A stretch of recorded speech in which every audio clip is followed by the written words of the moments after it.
వందనం కృప చూపినావు, కాపాడినావు, ఎలా తీర్చగలను నీ రుణం? పాడనా నీ కీర్తన, పొగడనా వేణులనా, పాడనా నీ కీర్తన, పొగడనా వేణులనా. వందనం యేసయ్యా, ధన్యుడవు నీవయ్యా. వందనం యేసయ్యా, ధన్యుడవు నీవయ్యా. గతకాలమంతా నీ నీడలోన దాచావు దేవా, వందనం.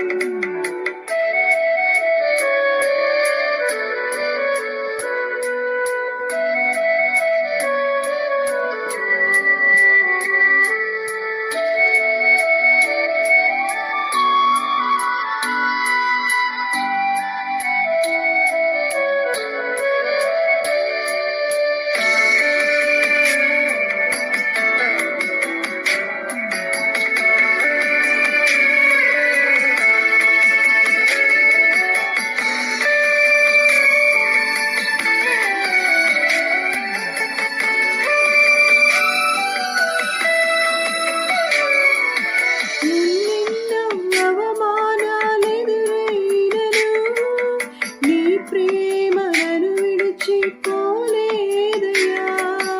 ఇక్కట్లతో నేను కృంగినను, నీ చేయి నన్ను తాకి లేపెనయ్యా. నిజమైన నీ ప్రేమ నిష్కళంకము, నీవిచ్చు హస్తము నిండు ధైర్యము. నిజమైన నీ ప్రేమ నిష్కళంకము, నీవిచ్చు హస్తము నిండు ధైర్యము.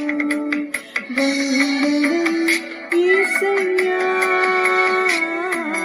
ధన్యుడవు నీవయ్యా. వందనం యేసయ్యా, ధన్యుడవు నీవయ్యా. గతకాలమంతా నీ నీడలోన దాచావు దేవా, వందనం.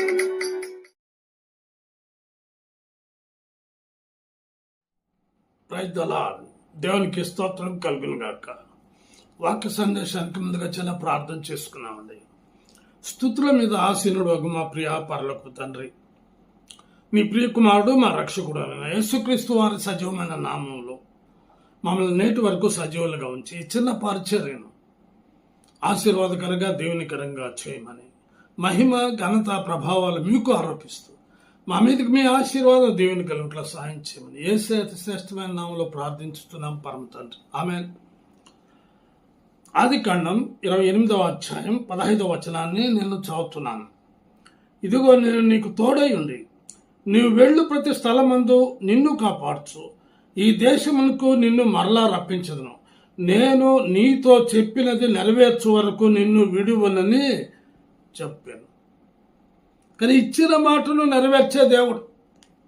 ఏ మాట అయితే యెహోవా దేవుడు యాకోబునికి ఇచ్చాడో అక్షరాల యాకోబు మన బెయేర్షెబా నుండి బయలుదేరి హారాను వైపు వెళుచు ప్రొద్దు కురింకినదని ఆ రాత్రి అక్కడ పండుకున్నప్పుడు కలలో జరిగిన సంఘటన. ఆ కలలో దేవుడైనటువంటి యెహోవా యాకోబుతో స్పష్టంగా మాట్లాడినాడు. నేను నీకు ఇచ్చిన మాటను నెరవేర్చదను అని. చూడండి, ఆ తర్వాత అతను ఏమని అంటున్నాడో 21వ వచనాన్ని చదువుతున్నాను. అప్పుడు యాకోబు, నేను తిరిగి నా తండ్రి ఇంటికి క్షేమముగా వచ్చునట్లు దేవుడు నాకు తోడయుండి నేను వెళ్ళుచున్న ఈ మార్గంలో నన్ను కాపాడి తిరుటకు ఆహారమును ధరించుకున్నటకు వస్త్రములను నాకు దయచేసిన ఎడల యెహోవా నాకు దేవుడయుండును. ఎంత స్పష్టంగా మాట్లాడుతున్నా. తండ్రి ఇంటి నుంచి పారిపోతూ ఉన్నప్పుడు మరి అప్పుడు దేవునితో సంబంధ బాంధవ్యం కలిగి నేను వెళ్ళుచున్న ఈ మార్గంలో నన్ను కాపాడి తినుటకు ఆహారమును ధరించుకున్నట్టుకు వస్త్రమును నాకు దయచేసినాడులా యెహోవాయే నాకు దేవుడై. ఎస్, అక్షరాల యాకోబుకు ఆయన ఇచ్చిన మాటను నెరవేర్చినటువంటి దేవుడు.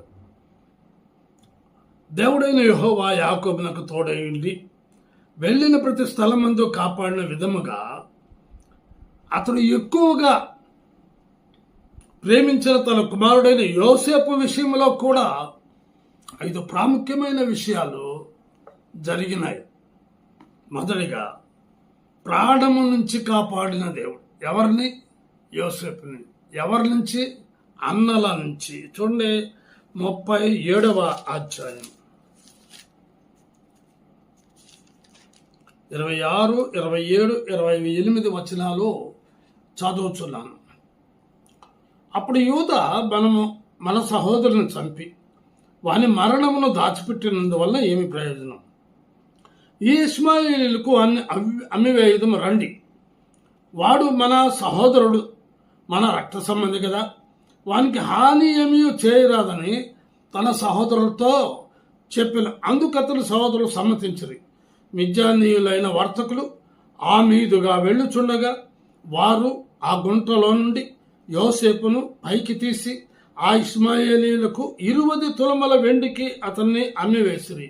వారు యోసేపును ఐగుప్తునకు తీసుకొని పోయేది. చూడండి, ప్రాణం నుంచి కాపాడిన దేవుడు. అసలు చంపాలనుకున్నారు అన్నలు తమ్ముడైన యోసేపుని. దేవుడైన యెహోవా మరి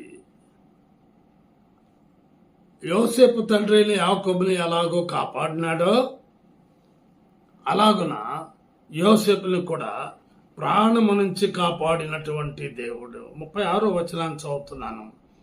మిద్యానీయులు ఐగుప్తునకు అతన్ని తీసుకుని పోయి ఫరో యొక్క ఉద్యోగస్తుడును రాజ సంరక్షక సేనాధిపతి అయిన పోతీఫరునకు అతన్ని అమ్మివేసిరి.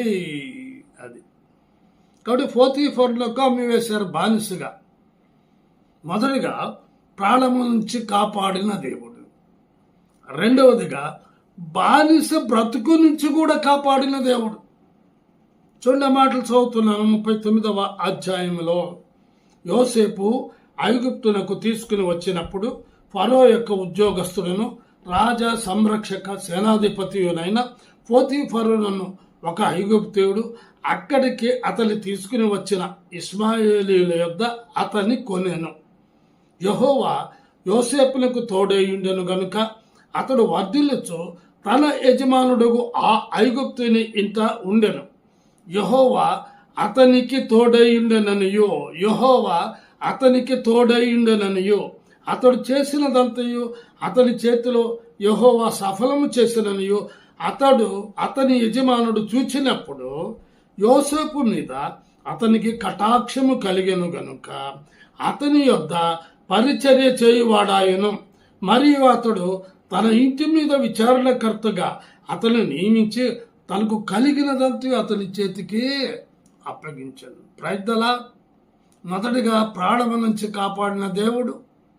రెండవదిగా బానిస బ్రతుకు నుంచి కూడా కాపాడి పోతీఫరుకు అతని మీద కటాక్షము కలుగునట్లుగా చేయగలిగినాడు.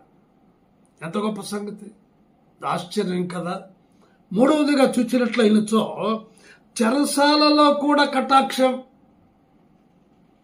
చూడండి ఏం జరిగిందో. 11, 12 వచనాలు ఇదే అధ్యాయం. అట్లుండగా ఒకనాడు అతడు తన పని మీద ఇంటి లోపలికి వెళ్ళినప్పుడు ఇంటి మనుషులలో ఎవరునూ అక్కడ లేరు. అప్పుడు ఆమె అతని వస్త్రం పట్టుకొని తనతో శయనింపమని చెప్పగా అతడు తన వస్త్రమును ఆమె చేతిలో విడిచిపెట్టి తప్పించుకొని బయటికి పారిపోయాను. అతడు తన వస్త్రమును ఆమె చేతిలో విడిచి తప్పించుకొని పోవుట ఆమె చూచినప్పుడు తన ఇంటి మనుషులను పిలిచి చూడుడి, అతడు మనలను ఎగతాళి చేయుటకు ఒక హెబ్రీని మన యొద్దకు తెచ్చి ఉన్నాడు. నాతో శయనింపవలనని వీడు నా యొద్దకు రాగా నేను పెద్ద కేక వేసి తిని, నేను బిగ్గరగా కేక వేయుట వాడు విని నా దగ్గర తన వస్త్రమును విడిచిపెట్టి తప్పించుకొని బయటికి పారిపోయినని వారితో చెప్పాను. ఎంత అబద్ధం చెప్తుందండి ఈ దినాల్లో. అబద్ధం ఎవరిలో ఉందంటారు? అందరిలో. అనేకులు నోరు తెరిస్తే అబద్ధమే కాదంటారా? సత్యం, యథార్థత, నిజాయితీ మాట్లాడేవారు అరుదైపోయారు. కారణం, దేవుని యందు భయభక్తులు కలిగి జీవించలేకపోతున్న కారణాన్ని బట్టి అబద్ధము ఆశ్రయముగా చేసుకొని ఆ విధముగా వారు మరి మాట్లాడుతున్న మనం చూడగలం. అయితే ఈ యొక్క పోతిఫరు యొక్క భార్య చేసింది తప్పు. దానిని మరి వ్యతిరేకించి తన వస్త్రాన్ని ఆమె చేతిలో పెట్టి పారిపోయినటువంటి వ్యక్తి మీద, యోసేపు మీద నిందారోపణలు చేయుట. చూడు 16వ వచనం, అతని యజమానుడు ఇంటికి వచ్చు వరకు అతని వస్తువులు తన దగ్గర ఉంచుకున్నాను. అప్పుడు ఆమె తన భర్తతో ఈ మాటలు చొప్పున చెప్పాను, నీవు మన యొద్దకు తెచ్చిన ఆ హెబ్రీ దాసుడు నన్ను ఎగతాళి చేయుటకు నా యొద్దకు వచ్చాను. నేను బిగ్గరగా కేక వేసినప్పుడు వాడు తన వస్త్రం నా దగ్గర విడిచిపెట్టి తప్పించుకొని బయటికి పారిపోయానను. కాబట్టి అతని యజమానుడు, ఇట్లు నీ దాసుడు నన్ను చేసినని తన భార్య తనతో చెప్పిన మాటలు విన్నప్పుడు కోపముతో మండిపడి అతన్ని పట్టుకొని రాజు ఖైదీలు బంధింపబడి చెరసాల్లో వేయించను. అతడు అక్కడ చెరసాల్లో ఉండెను.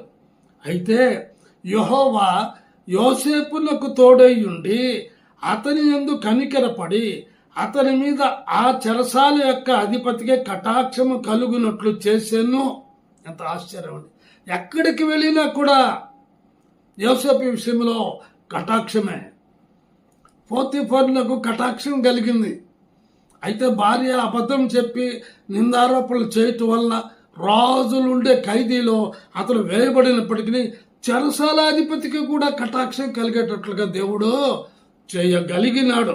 చూడండి, ఎక్కడో మనం చదివితే 20వ వచనం, చెరసాల అధిపతి ఆ చెరసాల్లో ఉన్న ఖైదీలనందరినీ యోసేపు చేతికి అప్పగించారు. వారక్కడ ఏమి చేసినో అదంతయు అతడే చేయించువాడు. యెహోవా అతనికి తోడయ్యుండెను గనుక ఆ చెరసాల అధిపతి అతని చేతికి అప్పగింపబడిన దేని గూర్చి విచారణ చేయక ఉండెను. అతడు చేయినది యావత్తు యెహోవా సఫలమగునట్లు చేసెను. ఇచ్చిన మాటను నెరవేర్చే దేవుడు. కాబట్టి మొదటిగా యోసేపును ప్రాణము నుంచి కాపాడిన దేవుడు. రెండవదిగా బానిస బ్రతుకు నుంచి కాపాడినటువంటి దేవుడు. మూడవదిగా చెరసాలలో కూడా కటాక్షము కలుగజేసినటువంటి దేవుడు. నాలుగవదిగా మనం చూసినట్లయినచో 41వ అధ్యాయం 8-9 వచనాలు చదువుతున్నాను. తెల్లవారినప్పుడు అతని మనసు కలవరపడెను గనుక అతడు ఐగుప్తు శకునగాండ్రులందరినీ అక్కడి విద్వాంసులందరినీ పిలువనంపి ఫరో తన కలలను వివరించి వారితో చెప్పాను. గాని ఫరోకు వాటి భావము తెలుపగలవాడెవడును లేకపోయాను. అప్పుడు పానరాయకుల అధిపతి, నేడు నా తప్పిదములను జ్ఞాపకం చేసుకొనుచున్నాను. ఫరో తన దాసుల మీద కోపగించి నన్నును భక్షకారుల అధిపతిని మా ఉభయులను రాజ సంరక్షక సేనాధిపతి ఇంట కావలిలో ఉంచాను. ఒక రాత్రి నేను మేమిద్దరము కలలు కట్టిమే. ఒక్కొక్కడు వేరు వేరు భావముల గల కలలో చెరి ఒకటి కట్టిమే. అక్కడ రాజ సంరక్షక సేనాధిపతికి దాసుడై ఉండిన ఒక హెబ్రీ పడుచువాడు మాతో కూడా ఉండెను. అతనితో మా కలలను మేము వివరించి చెప్పినప్పుడు అతడి వాటి భావమును మాకు తెలిపెను. ఒక్కొక్కరి కల చొప్పున దాని భావమును తెలిపెను. అతడు మాకు ఏ భావము తెలిపినో ఆయా భావముల చొప్పున జరిగెను. క్లుప్తంగా మరి షార్ట్ మెసేజ్ కనుక నేను అక్కడక్కడ వచనాలను మరి తీసుకుని మీకు తెలియజేస్తున్నాను. మీకు తెలియదని కాదు. కాబట్టి ఇక్కడ మనం చూచినట్లయినచో చెరసాల నుంచి విడుదల అనుగ్రహించిన దేవుడు. నాలుగవదిగా ఆ యొక్క చెరసాల నుంచి కూడా విడుదల అనుగ్రహించిన దేవుడు. చూడండి 12, 14 వచనాలు చదువుతున్నాం. 12వ వచనం నుంచి 14వ వచనం. ఫరో యోసేపును పిలువనంపెను కాబట్టి చెరసాలలో నుండి అతని త్వరగా రప్పించింది. అతను క్షౌరము చేయించుకుని మంచి బట్టలు కట్టుకొని ఫరో యొద్దకు వచ్చాను. ఫరో యోసేపుతో, నేను ఒక కల కంటిని, దాని భావమును తెలుపగలవారు ఎవరు లేరు.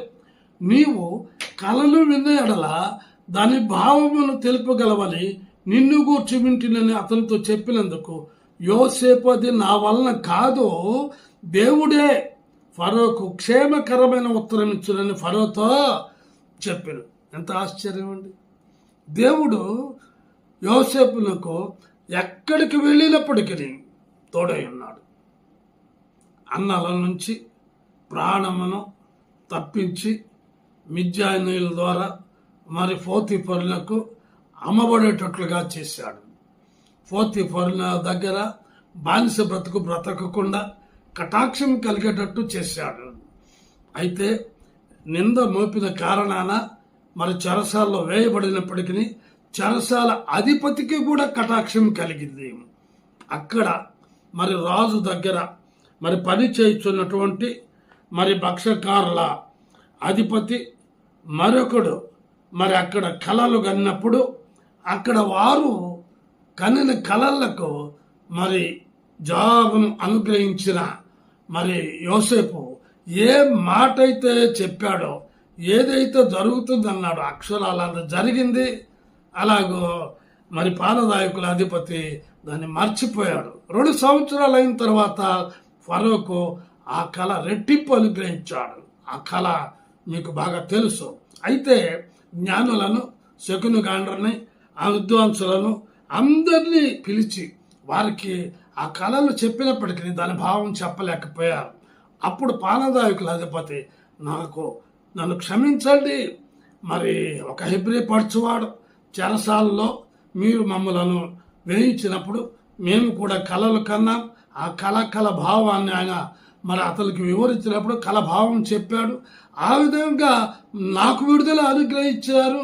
అయితే భక్షకారుల అధిపతి మరి ఉరి తీయించబడ్డాడు అని అన్నప్పుడు ఫరో మరి అక్కడి నుంచి చెరసాల నుంచి యోసేపుని మరి పిలిపించినటువంటి దేవుడు.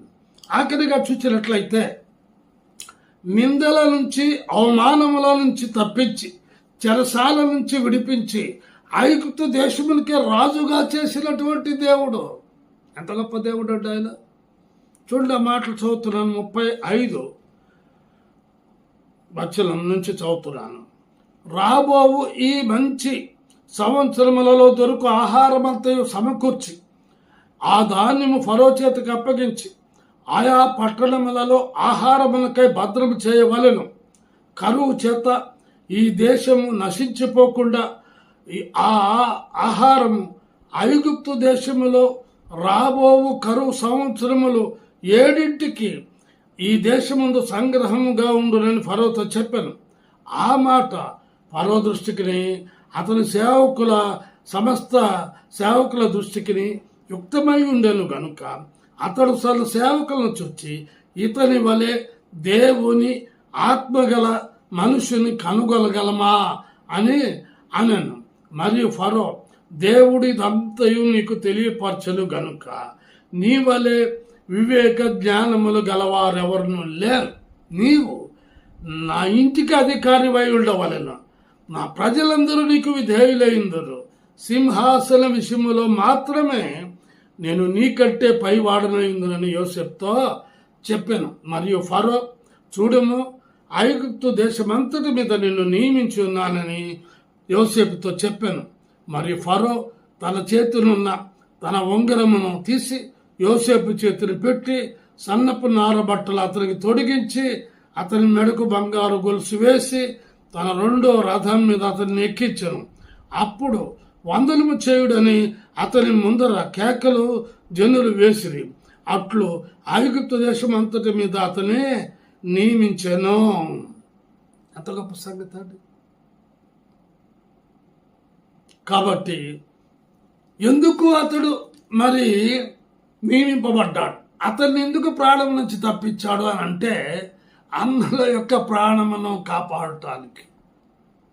అన్నల యొక్క ప్రాణమే కాదు, ఐగుప్తు దేశంలో ఉన్నటువంటి వారి అందరి ప్రాణములు కాపాడటానికి, ఆ చుట్టుపక్కల ఉన్న వారి అందరి యొక్క ప్రాణములు కాపాడటానికి యోసేపును కాపాడినటువంటి దేవుడు. చూడ మాటలు చదువుతున్నాం. 45వ అధ్యాయం 5, 6, 7 వచనాలు. అయినను నేను ఇక్కడికి వచ్చునట్లు మీరు నన్ను అమ్మివేసినందుకు దుఃఖపడకుడి, అది మీకు సంతాపము పుట్టింపనీయుకుడి. ప్రాణ రక్షణ కొరకు దేవుడు మీకు ముందుగా నన్ను పంపించాను. ప్రాణ రక్షణ కొరకు దేవుడు మీకు ముందుగా నన్ను పంపించాను. ఎంత గొప్ప ప్రభు అయిన యేసుక్రీస్తు ఈ లోకమునకు ఎందుకు పంపబడినాడు అంటే నిన్ను నన్ను అట్టి ప్రాణము నుండి తప్పించటానికి, నరకము నుండి తప్పించటానికి, పతాళము నుండి తప్పించటానికి. మరి ఆ సృష్టికర్త అయిన దేవుడు, తండ్రి అయిన దేవుడు తన కుమారుడైన యేసుక్రీస్తు ప్రభుల వారిని 2000 సంవత్సరాల క్రితం ఈ లోకానికి పంపించి సువార్తను చాటించి, మీరు మారు మనసు పొందకపోతే మీరందరూ అలాగే నశించెదరు. కాబట్టి అట్టి యేసును అనేకులు మనం తెలుసుకోలేకపోతున్నారు. అట్టి సువార్తనే మనం తెలియజేస్తూ ఉన్నాం. శాంతి మార్గం, ముక్తి మార్గం, పరలోక రాజ్య మార్గం, ప్రేమ మార్గం, అలాగా మనము చూచినట్లయినచో సత్య మార్గం, జీవ మార్గం.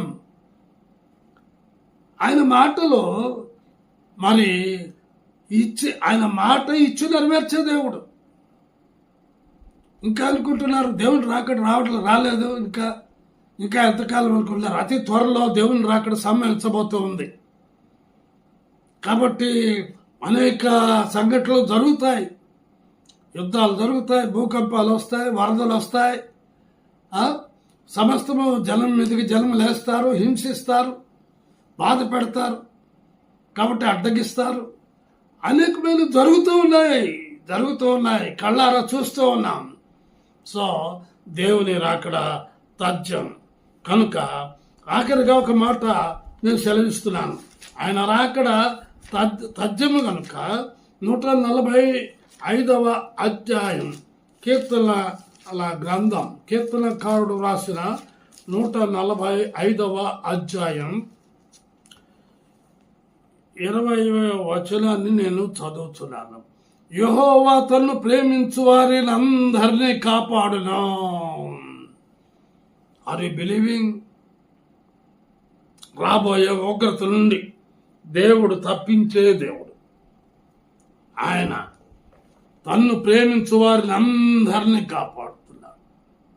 చూడండి తర్వాత ఉంది, అయితే భక్తిహీనులందరినీ ఆయన నాశనం చేయను. So is giving time. ఆయన సమయం ఇస్తున్నాడు. ఇదే అనుకూలమైన సమయం, ఇదే రక్షణ దినం. ఉన్న పాటలో ఉన్న చోటున ఆ ప్రభు అయిన దేవుణ్ణి మరి ఇచ్చిన మాట నెరవేర్చే దేవుడిని నమ్మినట్లయినచో, విశ్వసించినట్లయినచో, ఆయన స్వకీయ రక్షకుడిగా అంగీకరించినట్లయినచో ఆయన రాజ్యంలో నువ్వు ఉండగలవు. దేవుడు ఈ మాటలు దీవించుగాక. ప్రార్థన చేసుకుందామండి. ప్రేమ నమ్మకం గల మా ప్రియ పరలోక తండ్రి, కృపయో కనికరం గల మా దేవా, మీ పాదములకు వందనాలు, స్తోత్రాలు. యాకోబుకు మీరు ఇచ్చిన మాట నెరవేర్చినటువంటి దేవుడు, యాకోబు మిక్కిలి ప్రేమించినటువంటి మరి కుమారుడైనటువంటి యోసేపు విషయంలో 5 ప్రాముఖ్యమైన విషయాలు ఇది నాన్న మాతో మాట్లాడారు. నిజం, అతనిని అన్నల నుంచి ప్రాణము తప్పించి కాపాడినటువంటి దేవుడు. ప్రభువా, మరి రెండవదిగా బానిస బ్రతుకు నుంచి కూడా పోతిఫరు యొక్క కటాక్షం కలిగినట్లుగా చేయగలిగినటువంటి దేవుడు. మూడవదిగా నింద మోపబడి చెరసాల్లో వేయబడినప్పటికీ చెరసాల అధిపతికి కటాక్షం కలిగినట్లుగా చేయగలిగిన దేవుడు. నాలుగవదిగా చెరసాల నుండి కూడా విడుదల అనుగ్రహించుటకు ఫరోకు రెట్టింపు కలను అనుగ్రహించి ప్రభా దేశ రక్షణ కొరకు ప్రభా మరి తన యొక్క అన్నలో తన స్వకీయులు కూడా రక్షణ పొందుట కొరకు నా తండ్రి మరి కాపాడి నా దేవుడు నా తండ్రి. కనుక ఆ నిందల నుంచి అవమానముల నుంచి అత చెరసాల నుంచి విడిపించి ఐగుప్తు దేశానికి రాజుగా నియమించి ప్రాణ రక్షణ కొరకు మీరు కాపాడినటువంటి దేవుడు మీరు కదా. అవును తండ్రి, మీ కుమారుడైన యేసుక్రీస్తు ప్రభుల వారిని ఈ లోకమునకు అక్షరాల మమ్మలను నన్ను ప్రభు లోకంలో ఉన్న వారందరినీ కాపాడటానికి మీరు పంపించారు నా తండ్రి. ఇచ్చిన మాటలు నెరవేర్చే దేవుడు. ఎవరైతే మిమ్మల్ని ప్రేమిస్తున్నారో, ఎవరైతే మిమ్మల్ని మరి స్వకీయ రక్షకునిగా అంగీకరించారో అట్టి వారు మీతో కూడా నిరంతరం జీవించగలరని సెలవిచ్చారు. భక్తహీనులకు నిత్య నరకం అని సెలవిచ్చారు. కనుక సమయం ఇస్తున్నారు ప్రభు. అట్టి సమయాన్ని ఇంకను ఎరిగిన వారు, తెలుసుకున్న వారు, గ్రహించిన వారు ప్రభు మరి అలాగే ఎరిగి తెలుసుకుని గ్రహించి నా తండ్రి ప్రభు సత్యదేవుణ్ణి తెలుసుకొని ఆ నిత్య జీవమునకు ప్రభు ప్రవేశించున్నట్లుగా కృపను అనుగ్రహించమని యేసు అతి శ్రేష్టమైన నామములో ప్రార్థించుతున్నాం పరమ తండ్రి. ఆమేన్. తిరిగి వచ్చే వారం కలుసుకుందామండి. అంతవరకు సెలవు. దేవుడు మిమ్మల్ని దీవించును గాక.